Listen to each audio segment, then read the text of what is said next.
Historical Jesus research today focuses more on what can we learn about the time in which these narratives emerged. Jesus was a child of his time, rather than earlier works who tried to depict Jesus as someone who was absolutely extraordinary, who did not resemble anything that had gone before, who had overcome the legalistic religion of Judaism.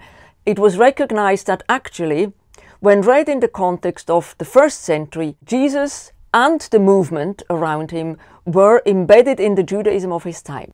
So there is enormous amount of research going on into other writings of the time, into how people lived at the time, their everyday life, into the political context of that time, to try to reconstruct the time within which Jesus and his followers were embedded. And what emerges is that we can learn a lot about the Jewish people of the time, about Roman history of the time.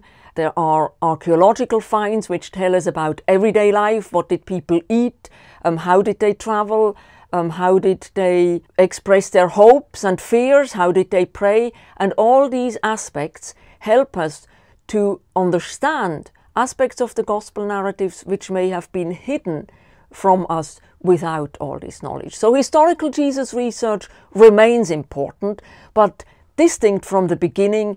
It is not about the reconstruction of the biography of this personality Jesus, but learning as much as possible about the context in which Jesus and his followers live in order to help us to understand the narratives that were transmitted by his followers through the centuries until today.